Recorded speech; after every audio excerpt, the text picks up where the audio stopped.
गरिकन कालापानी लिपुलेक लिम्पियाधुरामा चाहिँ भारतबाट जुन अतिक्रमण भयो, नेपाल ठुलो राष्ट्रको चाहिँ नि सार्वभौम सत्ता ठुलै हुने, सानो राष्ट्रको सार्वभौम सत्ता सानो हुने वा राष्ट्रियता कमजोर हुने हुन सक्दैन। नेपालीहरूको हरेक नेपालीहरूको रगतमा बुँदामा चाहिँ राष्ट्रियताको रगत बगेको छ। नेपालको भूमि जोडिएका ठाउँहरूमा स्थायी पर्खा लगाउने वा काँडे तार लगाउने, यो सन्दर्भमा अब हामीले अगाडि बढ्नै पर्दछ कि बङ्करबाट ब्यारेक होइन, अब बङ्करबाट ब्यारेक हुँदै बोर्डरतर्फ राख्नु पर्दछ भनेर मैले कुराहरू राखेको थिएँ।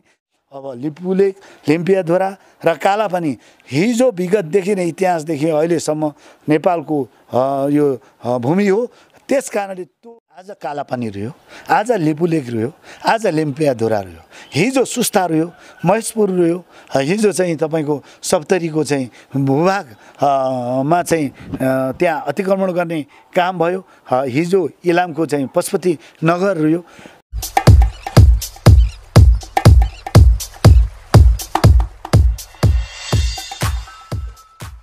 दर्शकवृन्द नमस्कार।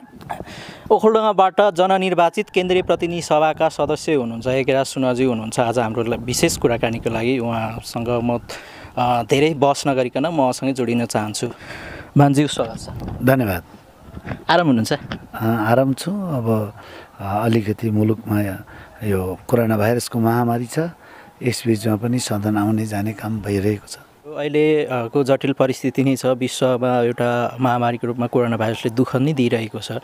तर त्यो दुःखसँगै गर्दाखेरि यहाँ हाम्रो त सिमाना नै मिचियो होइन, देशको राष्ट्रिय अखण्डतामाथि नै प्रहार भइरहेको छ। यही विषम परिस्थितिमा नै यस विषयमा त कोरोनालाई भन्दा झन् छिमेकी हेपा प्रवृत्ति होइन, छिमेकीको त्यो दादागिरीले दुख्यो होइन र नेपालीहरूलाई। वास्तवमा सरकारले प्रस्तुत गरेको आगामी 2077को बजेटको प्राथमिकता र सिद्धान्त के हुने भन्ने विषयमा छलफल गर्ने क्रममा मैले संसदमा यति बेला एकैचोटि दुईवटा विषयमा नेपालीहरूले लड्नु परिरहेको बारेमा आफ्नो धारणा राखेको छु।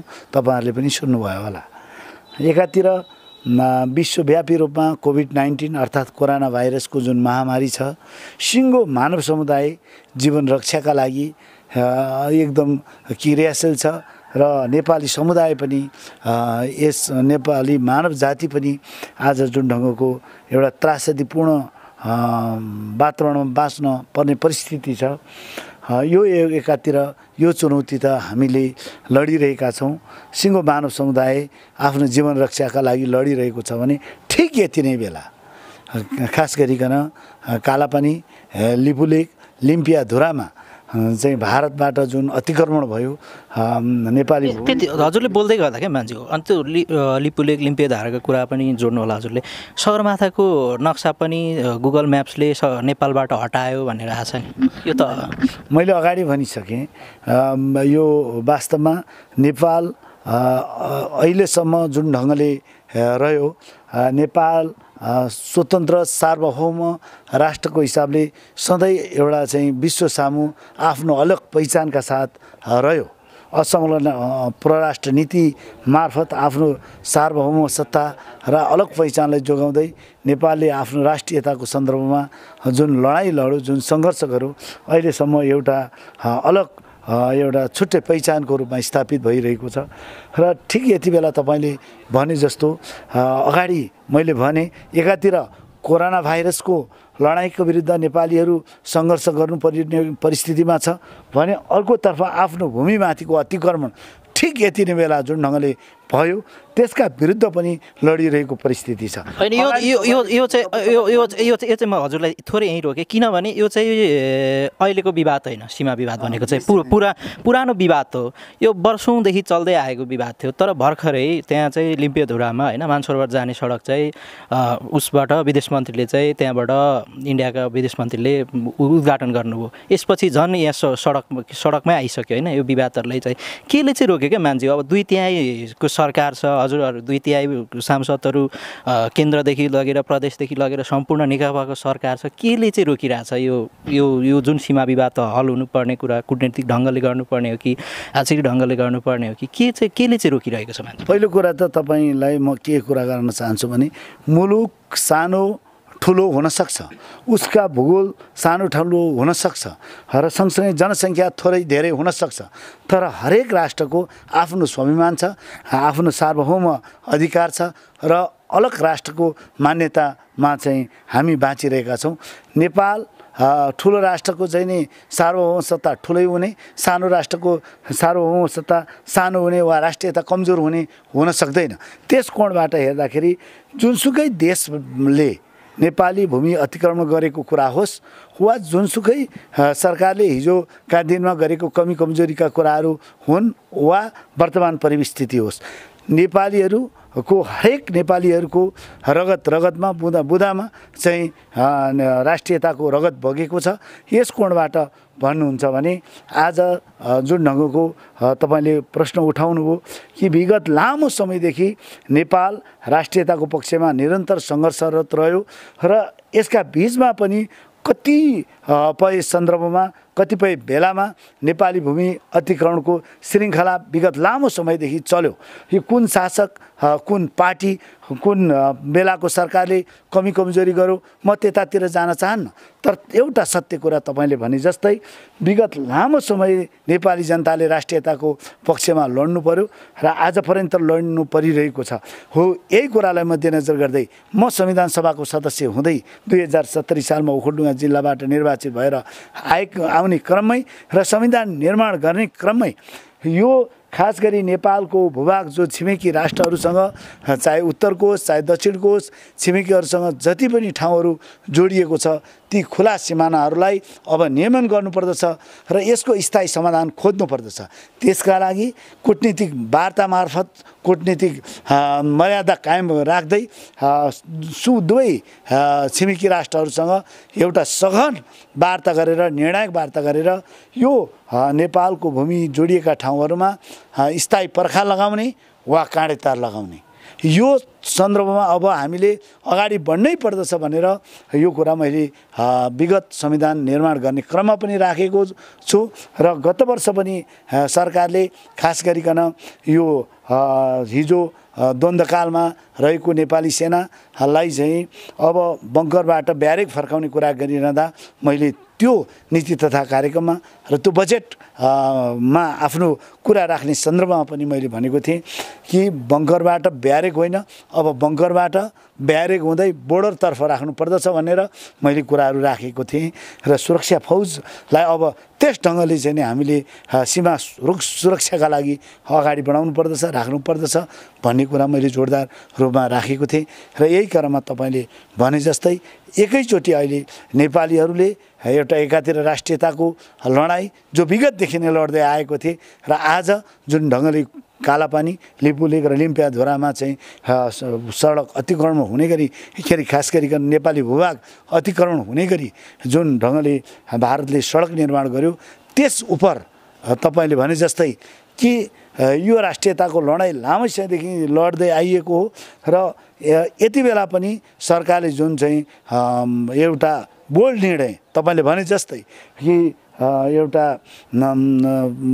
सरकार जो देशभक्तिपूर्ण सङ्घर्षबाट अगाडि बढ्दै आएको पार्टीको सरकार छ, कम्युनिस्ट पार्टी जो राष्ट्रियताका लागि सधैँ नेपाली जनताको साथमा रहेर पहरेदारीको काम गर्यो, त्यो सरकारको यति बेला नेतृत्व नेकपाले गरेको छ र त्यस हिसाबले भन्नुहुन्छ भने ठोस पहल कदमी लिनुपर्दछ र निर्णायक ढङ्गले उत्रनु पर्दछ भनेर हामी जस्तै सांसदहरूको आवाजलाई सुनेर हामीले संसदमा बुलन्द आवाज राख्यौँ।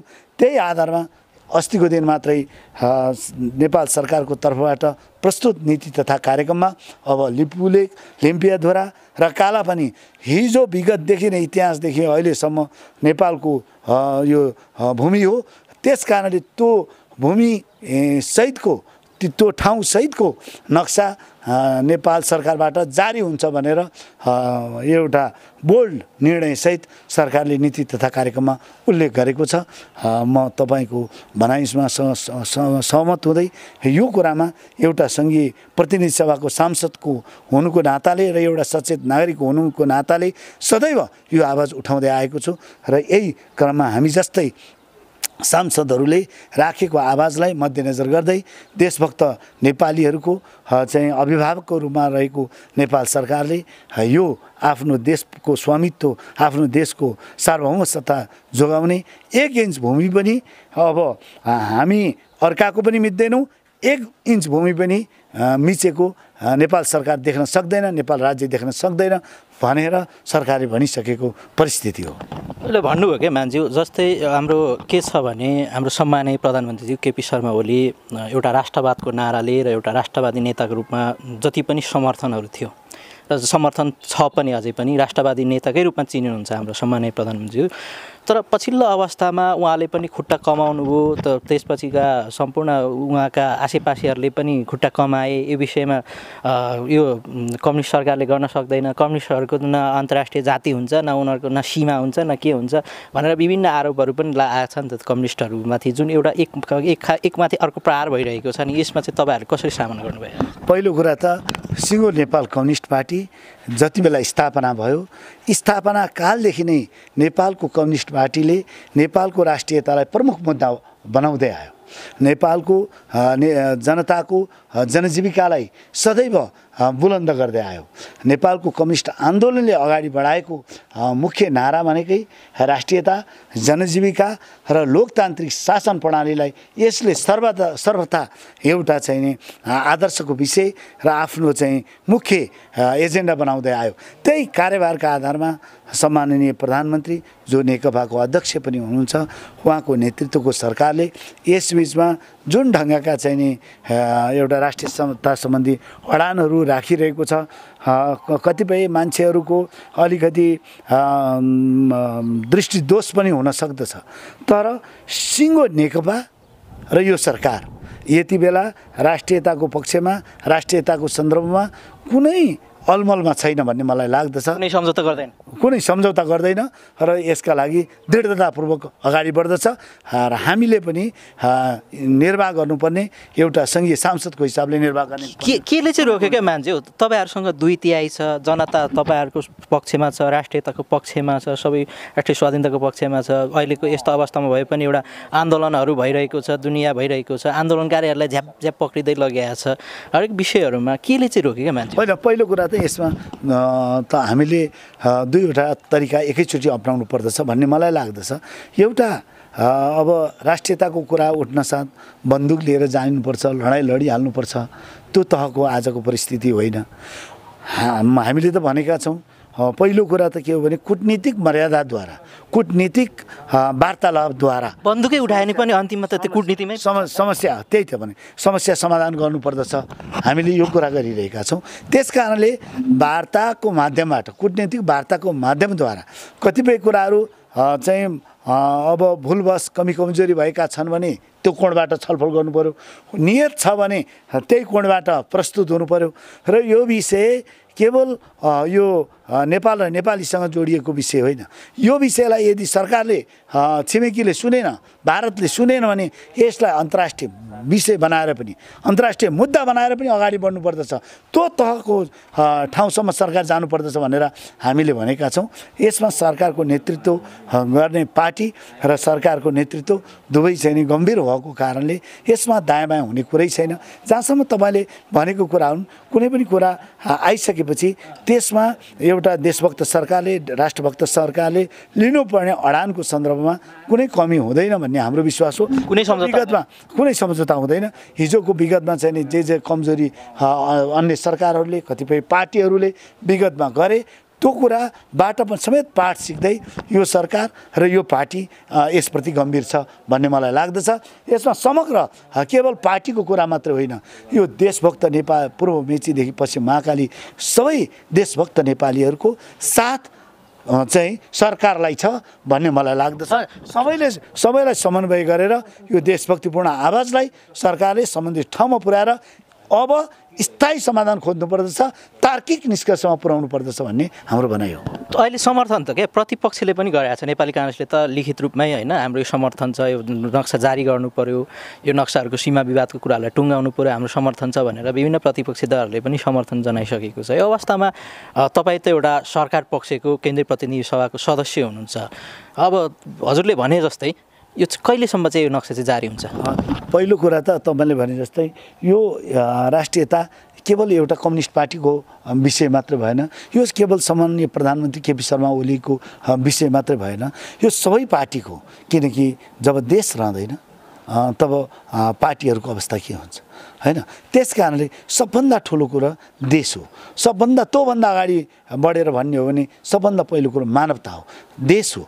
त्यस कारणले यस कुरालाई मध्यनजर गर्दै त्यस ढङ्गले अगाडि बढ्न जरुरी छ कि यति बेला सबै पार्टीहरूलाई, सबै देशभक्त शक्तिहरूलाई एकीकृत गर्दै र एक ठाउँमा ल्याउँदै यो देशभक्तिपूर्ण नेपाली जनताको भावनालाई सरकारले नेतृत्व गर्नुपर्दछ। सरकार सबैको अभिभावकहरूमा अगाडि बढ्नुपर्दछ।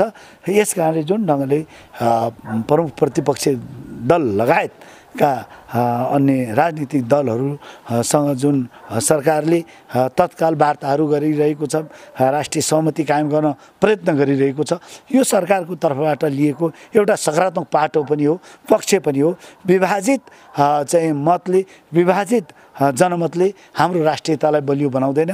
त्यस कारणले तमाम देशभक्त शक्तिहरू आफ्ना विचारहरू होलान्, आफ्ना चाहिँ दृष्टिकोणहरू होलान्, आफ्ना सिद्धान्तहरू होलान्, तर देश बचाउने कुरामा एक ठाउँमा आउनुपर्दछ।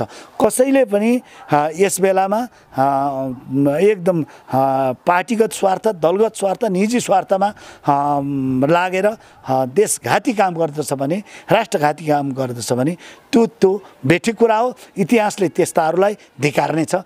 त्यस हिसाबले नै सरकारले पनि भूमिका निर्वाह गर्नुपर्दछ।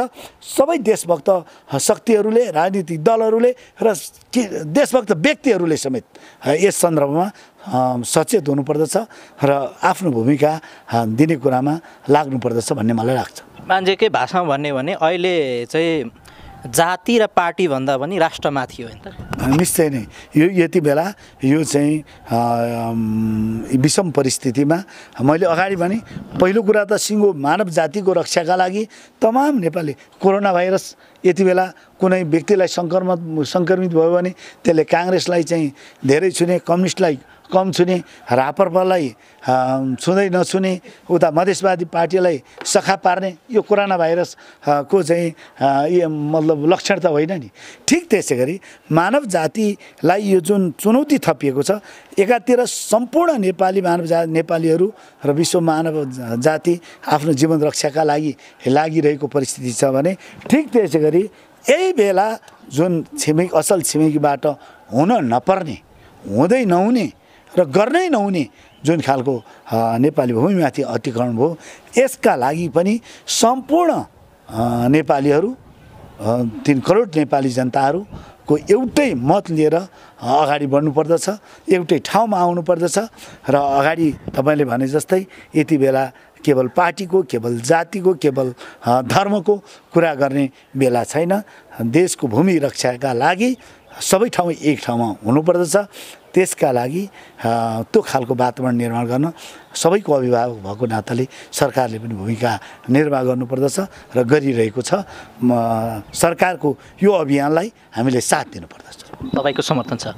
जस्तै यो मान्छे तपाईँको जुन यो सिमानामा काँडे तार लगाइनुपर्छ, सिमानाको समस्या समाधान हुनुपर्छ भन्ने मान्छेदेखि केही अभियन्ताहरूलाई त थ्रेट पनि आछ भने छ, हजुरलाई चाहिँ के छ थ्रेट आछ? पहिलो कुरा त यो मैले अस्ति संसदमा बोल्दा पनि भने आज कालापानी रह्यो, आज लिपुलेक रह्यो, आज लिम्पियाधुरा रह्यो, हिजो सुस्ता रह्यो, महेशपुर रह्यो, हिजो चाहिँ तपाईँको सप्तरीको चाहिँ भूभागमा चाहिँ त्यहाँ अतिक्रमण गर्ने काम भयो, हिजो इलामको चाहिँ पशुपति नगर रह्यो। यस हिसाबले भन्नुहुन्छ भने यो आज मात्र होइन, निरन्तर जुन खालको भूमि अतिक्रमण छिमेकीबाट भयो, यसलाई मध्यनजर गर्दै मैले स्थायी समाधान खोज्नु पर्दछ। सर्वप्रथम सरकारले कूटनीतिक वार्ताद्वारा अगाडि बढ्नु पर्दछ र यसको स्थायी समाधान भनेको काँडेतार, स्थायी पर्खाल लगाउनुको अब विकल्प छैन गर्ने कुरा चाहिँ एकदमै ध्यान दिनुपर्दछ। नत्र भए आज एउटा कुरा हुन्छ, आज एउटा पार्टी सरकारमा छ, एउटा नेता सरकारको नेतृत्व गरिरहेको परिस्थिति छ, भोलि पार्टी चाहिँ परिवर्तन हुन साथ वा चाहिँ भारतमा पनि अर्को सरकार आउन साथ जुन ढङ्गले किचलो भइरहेको छ यसको स्थायी समाधान खोज्नु पर्दछ भन्ने अर्थमै मैले यो कुरा राखेको हुँ। र त्यस सन्दर्भमा अब मान्छेहरूले चाहिँ अनेकन कुराहरू गर्न सक्छन्, तर यो राष्ट्रियताको सन्दर्भमा एक मुठी सास रहउन्जेलसम्म र थोपा रगत रहउन्जेलसम्म राष्ट्रियताको संरक्षणका लागि बोलिन्छ। यस कुरामा कुनै कसैको चाहिँ नि प्रलोभन वा चाहिँ नि दबाव कुनै कुराले यसमा चाहिँ कुनै असर गर्दैन। हामी अगाडि बढिरहन्छौँ।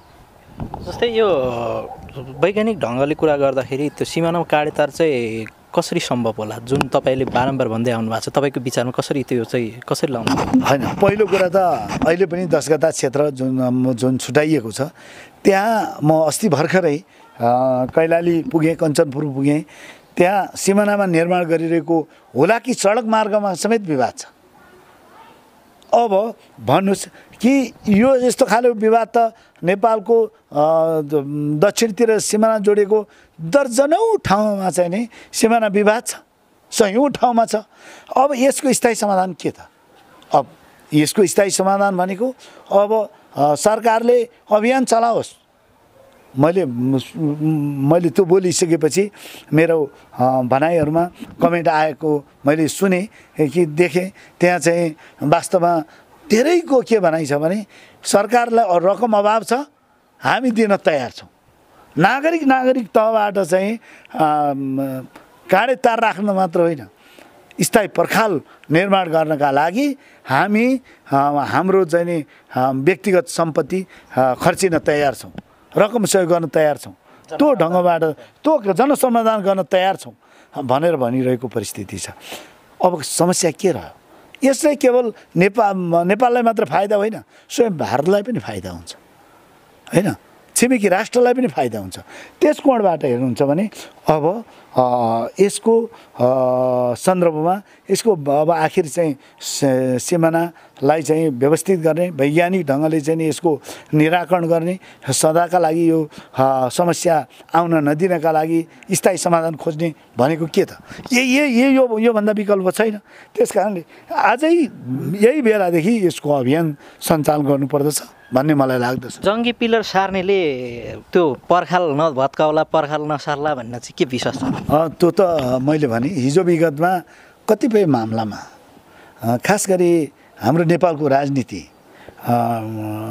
को एउटा विशेषता के भन्यो भने कतिपय सन्दर्भमा, कतिपय बेलामा इतिहासमा जानेर वा नजानेर दक्षिणलाई एउटा आश्रय स्थलको रूपमा बनाउँदै र एक ढङ्गले भन्दाखेरि दिल्लीको समर्थन बिना केही हुँदैन, केही हुन सक्दैन, पार्टी पनि बद्न सक्दैन भन्ने एउटा मनोग्रन्थीले काम पनि गरेको कारणले हिजो कसले गरे त्यतातिर म जान चाहन्न।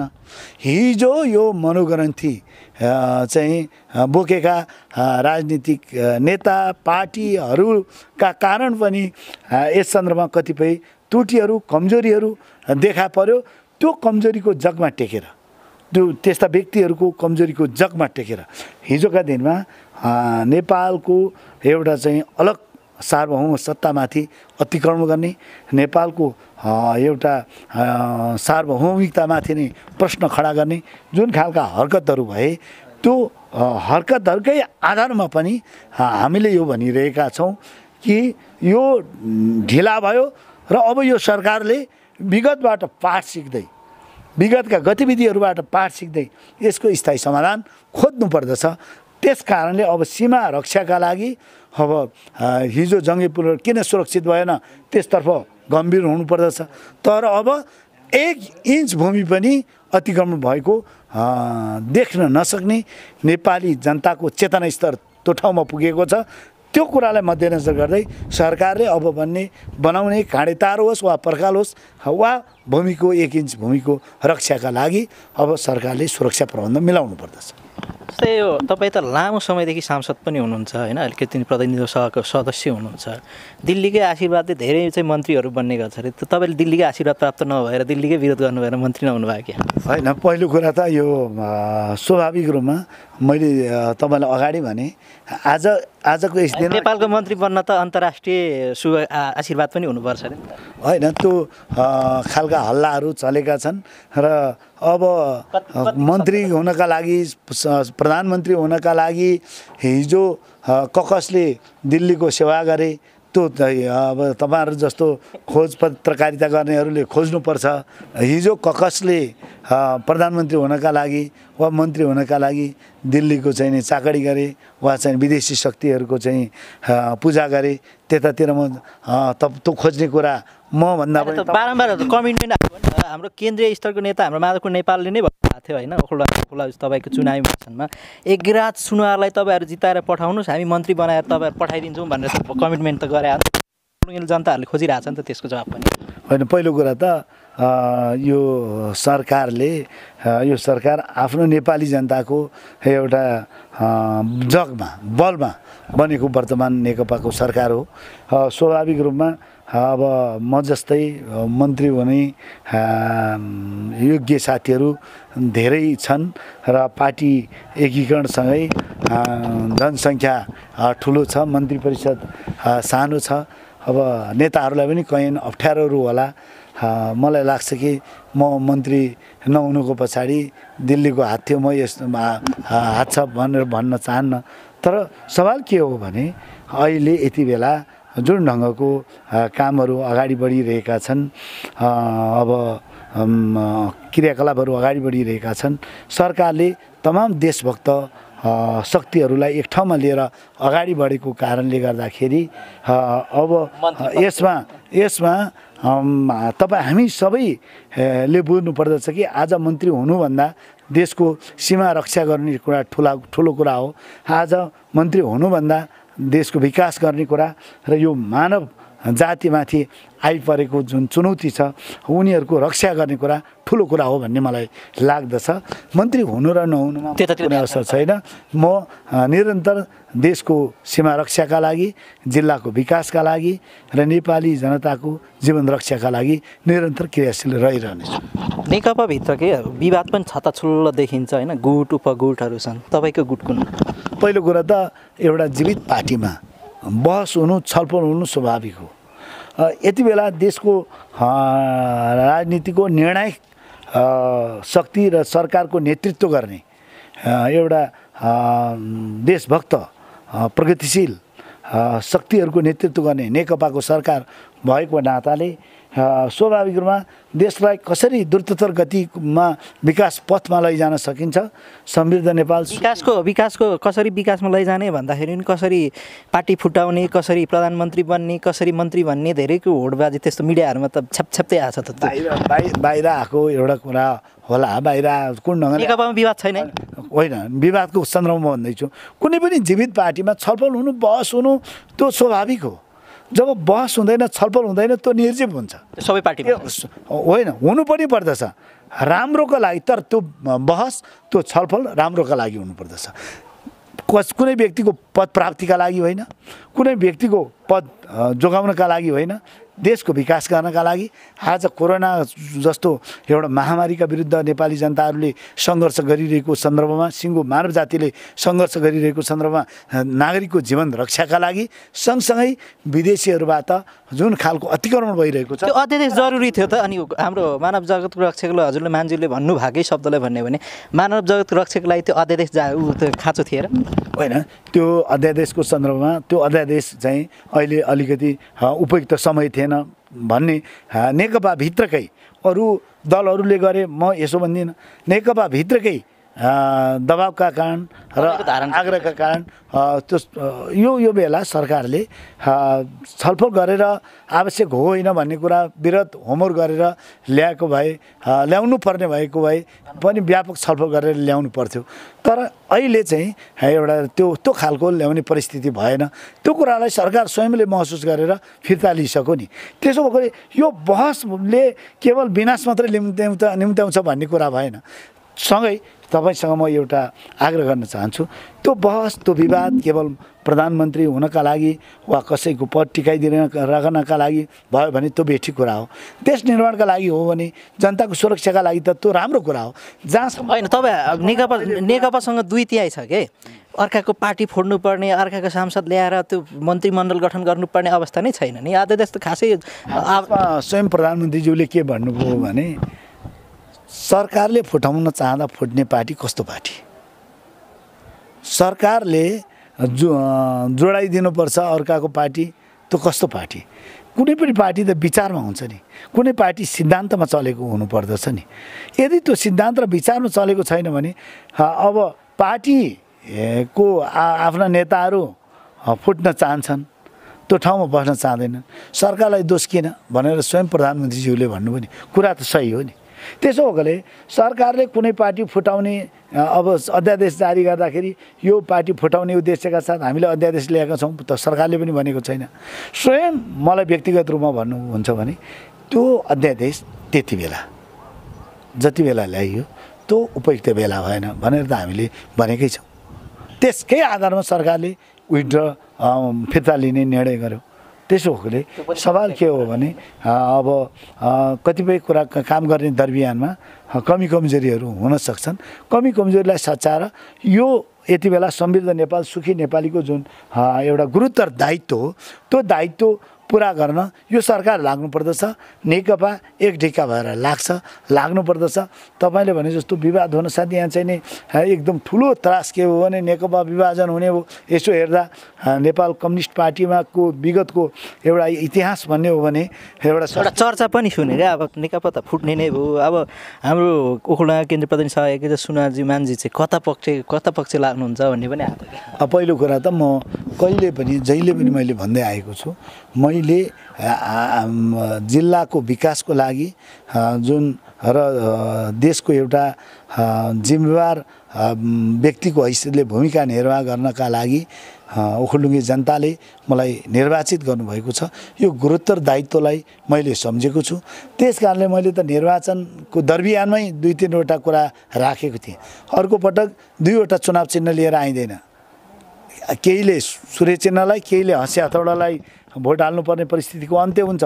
अब एउटै चिन्ह सूर्यमा भोट हाल्न पाउनुहुन्छ मैले बोलेको थिएँ, त्यो पुरा भयो। दोस्रो कुरा, पुच्छर झुन्डिएको कम्युनिस्ट पार्टीको नामले होइन, अब पुच्छर नझुन्डिएको चाहिँ सग्लो नेकपाको नाम लिएर हामी आउँछौँ भनेर भनेका थियौँ, त्यो पुरा भएको छ। त्यस कारणले अहिले पहिलो कुरा त त्यसरी किता छुट्टिएको छैन, किता छुट्टिने परिस्थिति नै छैन। त्यसो भएकोले नेकपालाई एक ढिक्का राखेर समृद्ध नेपाल सुखी नेपालीको दीर्घकालीन राष्ट्रिय अठोट छ त्यो पुरा गराउनका लागि एउटा सांसदको हिसाबले भूमिका निर्वाह गरिनेछ। पार्टीलाई एकजुट बनाएर देशलाई एउटा तीव्रतर विकासको गतिमा अगाडि बढाउनका लागि भूमिका खेलिनेछ। यहाँ पक्ष विपक्ष त्यो चाहिँ के भने कल्पना मान्छेहरूले गरेका छन्, तर पक्ष विपक्ष हुँदैन। यसमा ढुक्क हुनुहोस्, नेकपा एउटै हुन्छ। ओखलढुङ्गा नेकपामा विवाद छैन। ओखलढुङ्गा मात्र होइन, सिङ्गो देशमा छलफल बहस हुने कुरा चाहिँ विवाद होइन, त्यो त जीवन्त पार्टीको एउटा जीवनशैली हो। त्यस कारणले सिङ्गो नेकपालाई छलफल बहसको एउटा सर्वोत्तम थलोको रूपमा यहाँ सबै खाले विचारहरू फल्न पाउँछन्, अङ्कुराउन पाउँछन्। तर निष्कर्षमा त्यो व्यापक बहस र छलफल गरेपछि निष्कर्ष एउटै हुन्छ। यस अभियानमा हामी जोड्छौँ। मानज्यूलाई के आरोप पनि छ भने अब पछिल्लो अवस्थामा ओखलढुङ्गाको विकासको क्रममा है प्रत्यक्ष तपाईँ दिनरात त्यहीँ हुनुहुन्छ, त्यहीँको जनताहरूसँग हुनुहुन्छ। तर पछिल्लो अवस्थामा मान्छेले के आरोप पनि आएको छ भने हाम्रो मान्छेहरूले चाहिँ हाम्रो उहाँका नजिकका आसीपासीहरूलाई मात्रै बजेट दिइयो, आसीपासीहरूलाई मात्रै खरखट्टन दिइयो, जुन प्रत्यक्ष जनताले पाउनुपर्ने त्यो चाहिँ पाइरहेको छैन भन्ने आक्रोश पनि छ नि। यो वास्तवमा अब मान्छेहरूले अनेक निराधार आरोपहरू पनि लगाउँछन्।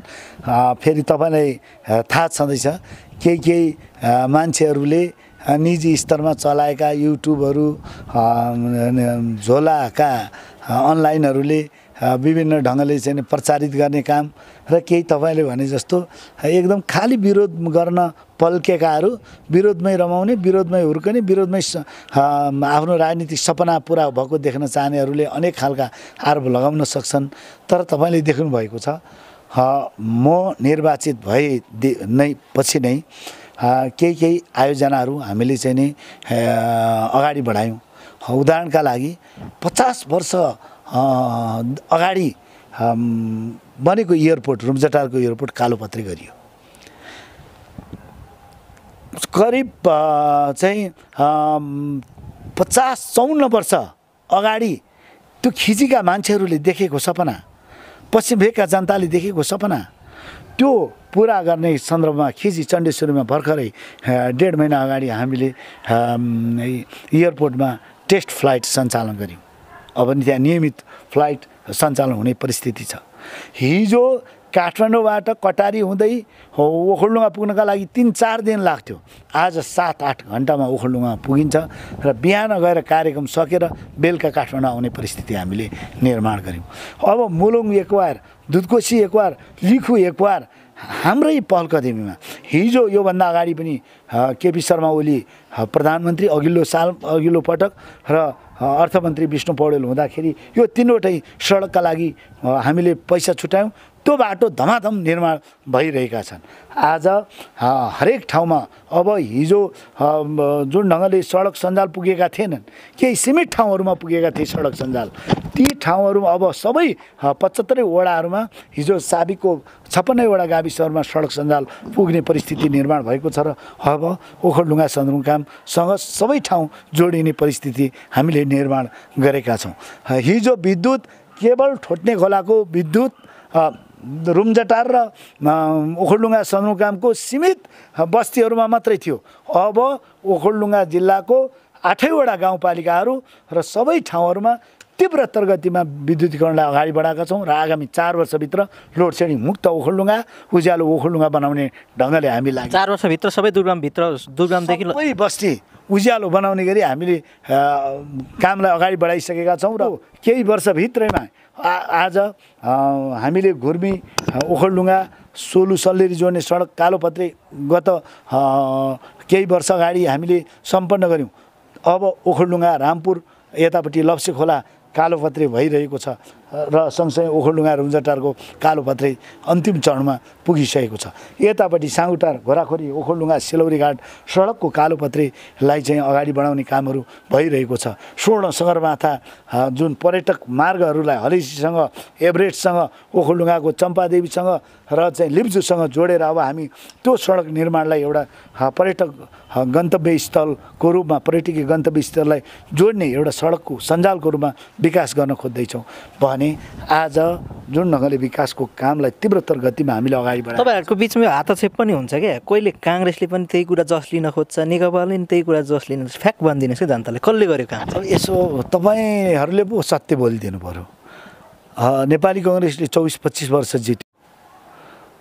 म निर्वाचित भएको 2070 सालमा हो एउटा निर्वाचन क्षेत्रबाट, होइन, अहिले 2077 सालमा छ। यो 7 वर्षमा यो काम भएको हो कि 70 साल अगाडि भएको त्यो छुट्याइदिनुहोस्। 70 साल पछाडि भएको सबै काङ्ग्रेसले गरेको, तर पछिल्लो अवस्थामा एकेर सुनुवारले रिबन मात्रै काट्यो, त्यसलाई जस मात्रै लिएको भन्ने आरोप छ। यो त पराजयको पीडाबाट आत्तिएर चाहिँ दिएको अभिव्यक्ति हो भन्ने मलाई लाग्दछ। अब त्यस्ता मान्छेहरूले यो कोरोना भाइरसको कारणले मात्रै अलिकति चाहिँ यो ढिला भयो। सुनकोसीकै पुलमा नि विवाद भयो, होइन? बुझेँ। हिजो कतिपय मान्छेहरू चाहिँ ठेकेदारहरूसँग चोचोमोचो मिलाउँदै ठेकेदारहरूलाई समय थपाउँदै अनि कमिसन लिन पल्केकाहरूले के बोल्छन् त्यो उनीहरूको कुरा भयो। तर यसबिचमा तपाईँलाई म बताउँ, यो मैले अगाडि भने यो कोभिड-19 कोरोना भाइरसका कारण मात्रै अलिकति विकासमा अलिकति हामीले धक्का खाएका छौँ। नत्र ती मान्छेहरू यो चाहिँ पराजय भएको कारणले आत्तिएको अब अस्तित्व समाप्त भयो भन्ने एउटा चाहिँ मनस्थितिमा ती अभिव्यक्तिहरू दिएका हुन्। त्यो छटपटाहटको अभिव्यक्ति हो। अब त्यो अहिले त त्यो बोले मात्रै यो कोरोना भाइरस र कोभिड-19 नआएको भए हरेक महिना नयाँ नयाँ काम ओखलढुङ्गामा हुन्थ्यो, उद्घाटन हुँदै जान्थे होइन। अनि चाहिँ तिनीहरूको एक प्रकारले दिमागै चाहिँ चट हुने गरी विकासका कामहरू अगाडि बढ्दै थिए आरिस गर्नेहरूसँग। मैले अरूलाई भनेको छैन, जो विकास चाहन्छन् उहाँहरूलाई त म यसबिचमा अब हेर्नुहोस्, हामी यता ओखलढुङ्गा रामपुर सिरचौर खिचफलाटे सडक छिटै जोड्दैछौँ। अब मान्छेले भनिदिनुहोस् क्या, तपाईँले मान्छे भइसकेपछि 10वटा काम चाहिँ के गर्नुभयो प्रमुख? पहिलो कुरा त मैले भने रूपजटारको कालोपत्रे, त्यो एयरपोर्टको कालोपत्रे, त्यसपछि हामीले खिजीमा एयरपोर्टको सञ्चालन गऱ्यौँ। यातायातको सन्दर्भमा हामीले अब अगाडि बताइसक्यो कि म निर्वाचित भइसकेपछि नै हिजो ठेक्का पट्टाका कारण कुनै पार्टीको महाधिवेशन प्रतिनिधिको सदस्य थिए, विगतमा बन्ने भए 14 वर्ष लागेको थियो त्यो पुल नबन्नका लागि। हामीले दबाब दियौँ, ठेकेदारको एक पैसा चिया एक ग्लास चिया खाइँदैन तर ढेला सुस्ती गर्नेलाई पनि छोडिँदैन भनेर सुनकोशी पुल निर्माण गऱ्यौँ। यति बेला ओखलढुङ्गा जिल्लाको 18वटा पुलहरू बन्दैछन्। त्यो एउटा सुनकोशीको पुलको मात्रै कुरा गरेको छैन मैले। मोलुङमा, सुनकोशीमा, लिखुमा, दुधकोशीमा 18वटा पुलहरू निर्माणको अभियान अब अगाडि बढ्दैछन्। यसबिचमा करिब 40वटा विद्यालय भवनहरू अत्याधुनिक बन्दैछन्, जो एक पुस्ताका लागि होइन 3 पुस्ताका लागि 100 वर्षसम्म चाहिँ कुनै भौतिक पूर्वाधारमा अब ध्यान खर्चिनु पर्दैन, राज्यले लगानी गर्नु पर्दैन, त्यस्ता भवनहरू बन्दैछन्।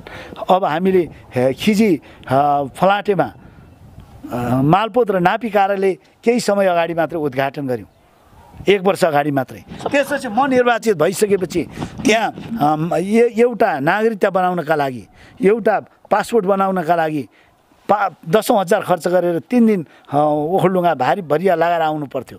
त्यहाँ इलाका प्रशासन कार्यालय स्थापना गऱ्यौँ। अब साउटार घोराखोरी ओखलढुङ्गा सिलौरी घाटको मोटर बाटो कालोपत्रे अभियान हामीले सुरुवात गरेका छौँ। ओखलढुङ्गाबाट रामपुर हुँदै लप्से खोला ओखलढुङ्गाबाट रूपजटार जोड्ने सडकको कालोपत्रे हामीले सम्पन्न गरेका छौँ। पर्यटन विकासको सन्दर्भमा हिजो थोलेदेम्बा त्यहीँ थियो, खिजी देम्बाको थोलेदेम्बा त्यहीँ थियो, तर स्वयं खिजी देम्बाका वासीहरूलाई थोलेदेम्बा कहाँ पर्छ थाहा थिएन। तर आज अन्तर्राष्ट्रिय जगतमा त्यो पर्यटकीय गन्तव्य स्थलको रूपमा विकास हुँदैछ र त्यहाँ हामी टावरहरू निर्माण गर्दैछौँ।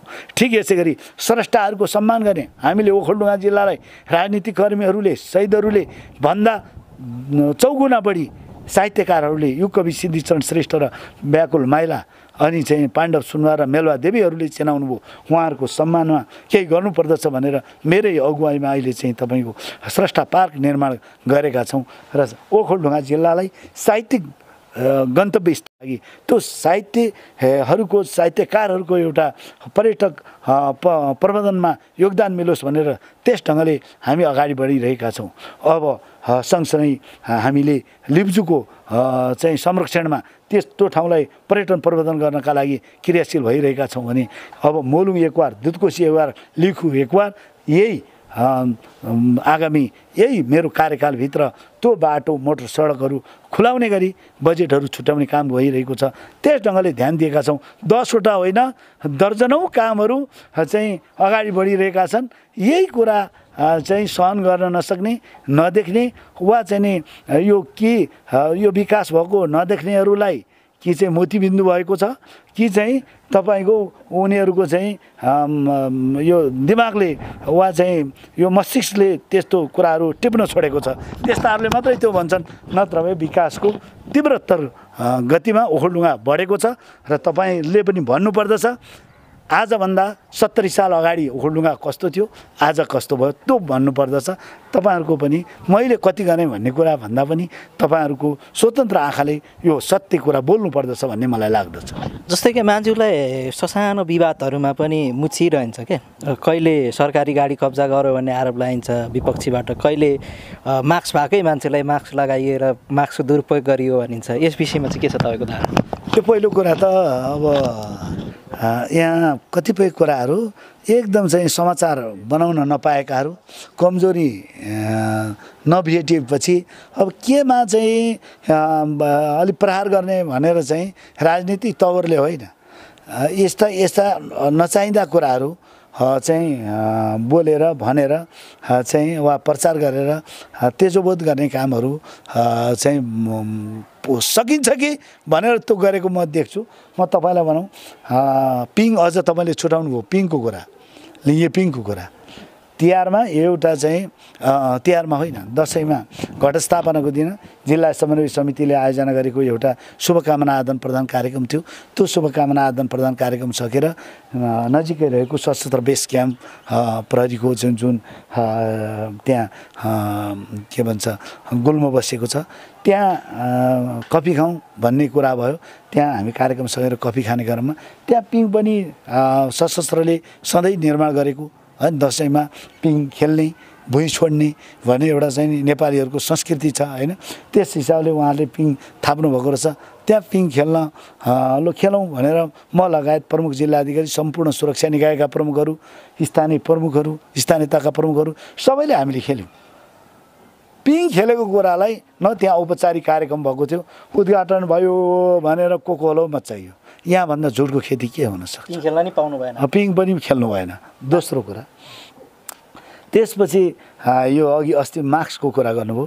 पलापुका युवाहरूले जसले आफ्नो खल्तीको पैसा उठाएर 70-75 हजार रुपियाँ उठाएर त्यो ठाउँमा एउटा जागरण पैदा गर्नका लागि उहाँहरूले चाहिँ अब मास्क लाउनु पर्दछ उहाँहरूलाई पनि कोरोना छैन मलाई पनि कोरोना छैन होइन अब तर अब यो चाहिँ युवाहरूले थालेको जुन अभियान छ अब मास्क लाएर यो कोरोनाबाट बच्नका लागि सतर्कता अपनाउनु पर्दछ यस अभियानको प्रारम्भ गर्नु पर्यो मान्यज्यू भनेर त्यो भनेको कारणले हामीले चाहिँ एउटा चाहिँ सदा त्यो फोटो पोस्ट गर्नु त्यति बेला हुन्थ्यो कि हुँदैन त्यो पृथक कुरा हो तर उहाँ अब कोभिड-19 कोरोना भाइरस उहाँमा पनि थिएन भन्ने एउटा कन्फिडेन्सी उहाँ मलाई पनि थिएन त्यसका आधारमा अनि लगाइदिएर शुभारम्भ गरेको कुरालाई यस्तो प्रोपोगन्डा बनाइयो वास्तवमा त्यो म आज पनि यो कोरोना सकिएपछि त्यो ठाउँका युवाहरूलाई म सलाम गर्न चाहन्छु धन्यवाद दिन चाहन्छु अभिनन्दन गर्न चाहन्छु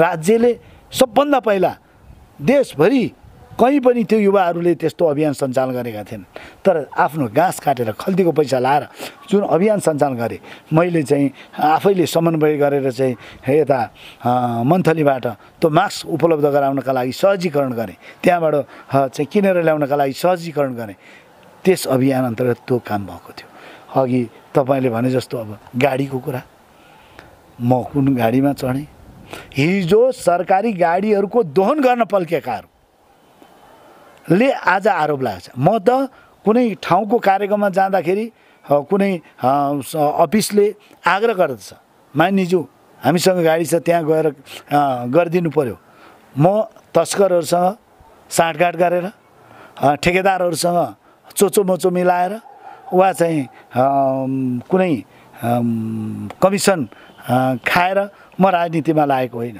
म त्यो उद्देश्य राखेर पनि राजनीतिमा लागेको होइन म समाज सेवाको पवित्र भावनाले यो राजनीतिमा लागेको म अन्त सबै ठाउँमा अयोग्य भएर यो ठाउँमा राजनीतिमा लागेको होइन अनेकन सम्भावनाहरू हुँदाहुँदै म यो समाज सेवाको पवित्र भावना बोकेर यो राजनीतिमा लागेको राजनीतिलाई कमाउने भाँडो कमाउने संयन्त्रको रूपमा प्रयोग गर्नु हुँदैन भन्ने कुरामा म दृढ सङ्कल्पित छु र यो राजनीतिलाई साँच्चै नै एउटा पेसा बनाउने होइन, सेवाको भावले लाग्ने क्षेत्रको रूपमा म विकास गर्न चाहन्छु।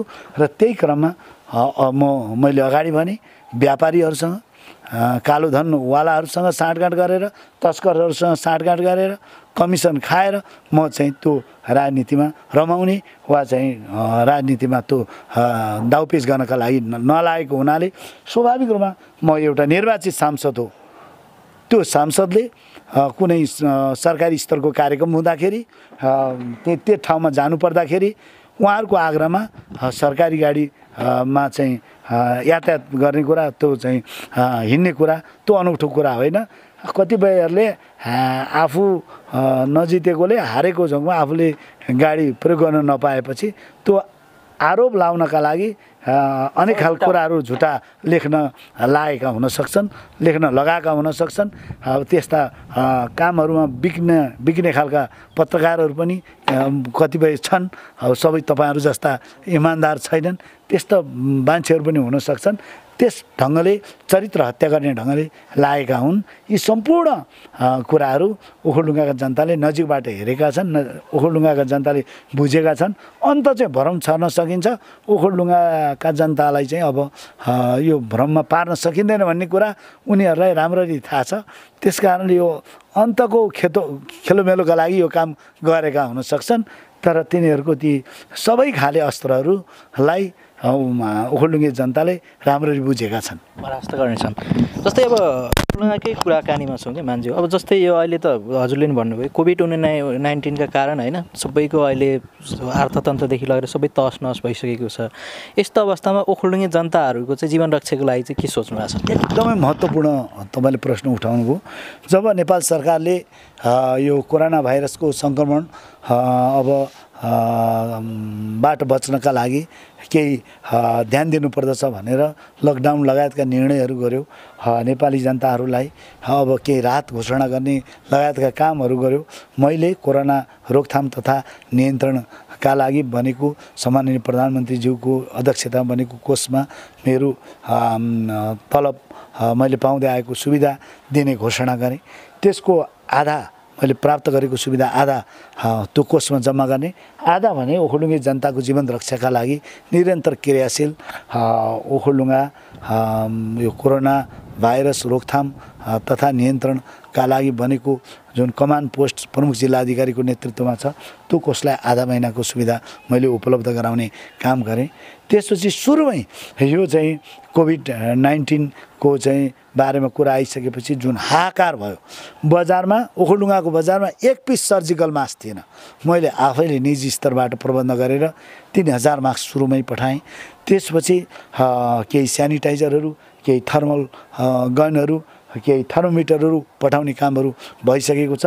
र अहिलेसम्म मैले लगातार 5 पटकभन्दा बढ्ता चाहिँ सामग्रीहरू कुनै स्वास्थ्य मन्त्रालयसँग समन्वय गर्दै, स्वास्थ्य विभागसँग समन्वय गर्दै, कतिपय संस्थाहरू र व्यक्तिगत रूपमा साथीहरूसँग समन्वय गर्दै, कहिले पोखली झरना सेवा समाज लगायतका संस्थाहरूसँग आपसी समन्वय गर्दै पठाउने काम गरिसकिएको छ। र अहिले कतिपय व्यक्तिहरूले पनि लायन्स क्लब लगायतका संस्थाहरूले अनि चाहिँ ओखलढुङ्गा विपद व्यवस्थापन समिति लगायत संस्थाहरूले पनि पठाएका छन् र समग्रमा अब पनि पठाएका छन्। अब यो एउटा कुरा अब तपाईँले पनि सुन्नुभयो, बहादुर सिंह लामा जो चाहिँ नुवाकोटको सांसद हुनुहुन्थ्यो, उहाँले पठाउनु भयो। अब त्यसबारेमा पनि अनेक राजनीति भयो भन्ने सुन्नमा आयो। यस्तो खालको संस्कार पनि हाम्रो बिचमा छ। र सँगसँगै यहाँ रहेका अब खास गरी अलपत्र परेका ओखलढुङ्गावासीहरू केही जुम्लामा हुनुहुन्थ्यो, केही दार्चुलामा हुनुहुन्थ्यो, केही तपाईँको डोल्पामा हुनुहुन्थ्यो। अस्तिको दिन मात्रै खिजीखाती चर्नालुको डोल्पामा रहेका 6 जना साथीहरूलाई म आफै लागेर यहाँ चाहिँ उहाँबाट यहाँ ल्याउनका लागि पहल गरेँ र उहाँहरू जिल्ला भर्खर चाहिँ ओखलढुङ्गाको अब खिजीखातीको खिजीदेम्बाको वडा नम्बर 4 को क्वारेन्टाइनमा हुनुहुन्छ। यसै गरी 10औं हजार साथीहरू ओखलढुङ्गावासीहरूलाई जिल्ला पठाउनु पर्ने परिस्थिति आयो। यसबिचमा सल्लाह गरेर हामीले कुराकानी गरेर उहाँहरूलाई चाहिँ स्थानीय तहसँग समन्वय गरेर कसरी सजिलै पुर्याउन सकिन्छ भनेर गृह मन्त्रालयसँग समन्वय गर्दै हामीले पठाउने काम गऱ्यौँ र सँगसँगै यहाँ रहेका जो नागरिकहरू हुनुहुन्छ ओखलढुङ्गावासीहरू हुनुहुन्छ उहाँहरूको पनि कतिपयको जो जान सक्नु भएन उहाँहरूको एकदम बिहान बेलुकाको हातमुख जोड्नै गाह्रो भयो भनेर भनिरहनु भयो र म आफै लागेँ तर मैले के गरिनँ भने अहिले म अरू साथीहरूलाई पनि आग्रह गर्न चाहन्छु र स्थानीय तहलाई पनि आग्रह गर्न चाहन्छु हरेक नागरिकको आफ्नो स्वाभिमान छ त्यो स्वाभिमानमा आघात हुने गरी हामीले चाहिँ सामाजिक सञ्जालहरूमा फोटो पोस्ट गर्ने कुराहरू गर्नु उपयुक्त भएन मैले यो कुरा लेखाइनँ पनि भनिनँ पनि आज पनि आजकै दिन मात्रै पनि मैले चाहिँ कतिपय व्यक्तिहरूलाई चाहिँ खाद्य सामग्री उपलब्ध गराएँ तर म त्यो फोटो खिचाउने लेख्ने मेरो चाहिँ त्यो स्वभाव होइन र त्यो गर्नु पनि हुँदैन सबै सङ्घ संस्थाहरूलाई जसले दिनुभएको छ मैले अनुरोध पनि गरेको छु व्यक्तिले दिनुभएको छ कम्तीमा ओखलढुङ्गावासीहरूको फोटो चाहिँ यसरी प्रकाशित नगरिदिनुहोस् है भनेर भनेको छु यो मानवीय संवेदनाको बेलामा पनि प्रचार गर्ने 5 किलो चामल दिएर एउटा पोका देखाएर चाहिँ फोटो खिचाएर चाहिँ एउटा नागरिकको हुर्मत लिने यो कामहरू गर्नु भएन भनेर मैले आग्रह गरिरहेको छु त्यो काम गरिदिनु अहिले मैले अगाडि भने फोटो खिचाउने बाहेक निरन्तर कामहरू गरिरहेको छ एउटा सङ्घीय सांसदको हिसाबले गर्नुपर्ने कुनै काम ओखलढुङ्गावासीको जीवन रक्षाका लागि बाँकी राख्दिनँ निरन्तर लागिरहनेछ जुनसुकै बेला पनि जुनसुकै कदम पनि उठाउन तयार हुनुहुन्छ ओखलढुङ्गा जनताहरूको एकदम त्यसमा कुनै विवादै छैन छिटोभन्दा छिटो किटहरू पठाउनका लागि अहिले पनि अब यो सेनिटाइजर यो मास्कहरूको अब त्यसको युग समाप्त भएर अब चाहिँ तपाईँको चाहिँ छिटोभन्दा छिटो यो चाहिँ किट पिसिआरका लागि किट चाहियो भनेर भन्नुभएको छ मैले सम्बन्धित निकायमा कुरा गरिसकेको छु र अहिले करिब 25 ठाउँमा 25-26 ठाउँमा जुन क्वारेन्टाइन निर्माण भएका छन् रुम्जाटार हस्पिटल जिल्ला अस्पताल र मिसन अस्पतालमा जुन चाहिँ आइसोलेसन कक्षहरू निर्माण भइरहेका छन् त्यो ठाउँमा सामग्री पठाउने कुराहरू अब महत्त्वपूर्ण पाटा हुन् र अहिले पनि कतिपय व्यक्तिहरू नागरिकहरू जो अलपत्र हुनुहुन्छ अहिले विदेशमा पनि जुन खालको चाहिँ समस्या देखा परिरहेको छ खाडी मुलुकमा गर्नु जानुभएको कतार साउदी अरबमा गएर काम गरिरहनु भएको ओखलढुङ्गावासीहरू र नेपालीहरूको जुन अलपत्र अवस्था छ त्यसमा हामीले भनिरहेका छौँ सरकारलाई कि घर जान देऊ कि सम्बन्धित ठाउँमा खान देऊ त्यो कुराका लागि सरकार गम्भीर हुनुपर्यो भनेर हामीले सुझाव दिएका छौँ त्यस दिशामा सरकारले पनि ठोस पहल कदमी अगाडि बढाउनु पर्दछ भनेर सोचिरहेको हामीलाई जानकारी प्राप्त भएको छ र यस कुरालाई मध्यनजर गर्दै सबभन्दा यति बेला ठुलो कुरा भनेको ज्यान मानव जीवन रक्षामा ध्यान दिनुपर्दछ यस कुरामा तपाईँहरूको जस्तो सचेत र एकदम चाहिँ जनताप्रति समर्पित मिडियाले भूमिका खेल्नु पर्दछ त्यसका लागि पनि म आग्रह गर्न चाहन्छु जस्तै मान्छे हजुरले पनि वैदेशिक रोजगारमा जानुभएका हाम्रा 10 लाख होइन दाजुभाइ दिदीबहिनीहरू हुनुहुन्छ उहाँको विषयमा आवाज पनि उठाउँदै आइरहनु भएको छ यो पछिल्लो अवस्थामा उहाँहरू चाहिँ एकदमै विदेश अब कुवेतबाट होइन खाडी देशबाट पछिल्लो अवस्थामा चाहिँ खाडी देशबाट एकदमै दर्दनाक स्थिति सिर्जना भएको छ अब सावरले घर जा भन्छ अरे अब उनीहरू कहाँ जाने नेपाल सरकारले ल्याउने व्यवस्था पनि गरेको छैन हामी आफै टिकट काट्छौँ सबै प्रबन्धहरू गर्छौँ सबै गर्छौँ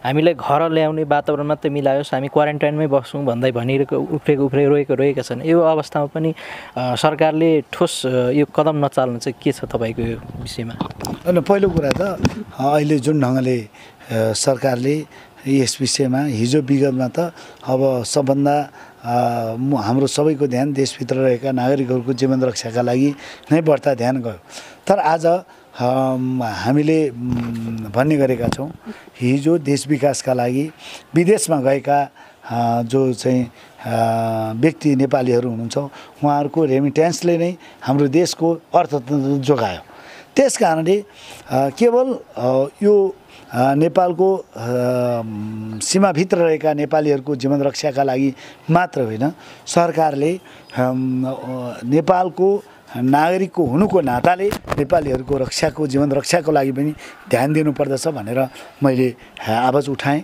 र अरू सांसदहरूले पनि आवाज उठाउनु भएको छ र सरकारले यसबारेमा गम्भीर गिरेकार्य गरिरहेको जानकारी हामीलाई प्राप्त भएको छ। जेसुकै भए पनि उहाँहरूलाई अब त्यहाँ सम्बन्धित देशको हाम्रो नेपाली दूतावासहरूलाई राजदूतहरूलाई ती नागरिकहरूको जीवन रक्षाका लागि गर्नुपर्ने कुनै पनि काम कसुर बाँकी राख्नु हुँदैन हामीले यो भनिरहेका छौँ। सँगसँगै उहाँहरूलाई आउन चाहनुहुन्छ भने उहाँहरूलाई स्वदेशमा ल्याउने र उहाँहरूको अबको दक्ष जुन ज्ञान सिप छ त्यो नेपालको विकासका लागि प्रयोग गर्ने वातावरण सरकारले निर्माण गर्नुपर्दछ र यो अस्तिको नीति तथा कार्यक्रममा पनि यो कुरा केही ठोस र जोड दिएर यो ल्याएको मैले पाएको छु र सँगसँगै हामीले बजेटको प्राथमिकता र विशेषताको बारेमा बोल्दा पनि हामीले भनेका छौँ कि अब विदेशबाट आउने नागरिकहरूको युवाहरूको लाखौँको सङ्ख्यामा हुनुहुन्छ उहाँहरूलाई रोजगार दिलाउने गरी आगामी बजेट ल्याउनु पर्दछ र त्यो बजेटले चाहिँ स्वदेशका युवाहरूलाई र विदेशमा गएका त्यो दक्ष जनशक्तिहरूलाई अब स्वदेशमै राख्ने गरी उत्पादनसँग आर्थिक गतिविधिसँग नेपालको नागरिकलाई र चाहिँ सम्पूर्ण व्यक्तिहरूलाई जोड्ने गरी अब त्यो खालको बजेट ल्याउनु पर्दछ भनेर हामीले भनेका छौँ। ओखलढुङ्गावासीहरूको पनि मलाई मेसेन्जरमा फेसबुक मार्फत ट्विटरमा यी आवाजहरू आइरहेका छन् र मैले त्यो हुनुको नाताले अस्ति मात्रै सदनमा पनि जोरदार रूपमा सरकारको ध्यान आकृष्ट गर्ने गरी मैले आफ्ना कुराहरू राखेको छु। आशा एवं विश्वास गरौँ छिटोभन्दा छिटो खाडी मुलुक लगायतका ठाउँहरूमा कष्टकर जीवन बिताएर जिरहनु भएको हाम्रा ओखलढुङ्गावासी लगायत देशभरका नागरिकहरूलाई नेपालमा ल्याउने कुरामा सरकारले ध्यान दिनेछ। यसका लागि म आग्रह पनि गर्न चाहन्छु। व्यस्त समयको बावजुद पनि हामीलाई समय दिनुकोमा पनि धन्यवाद। तपाईँहरूलाई पनि धन्यवाद।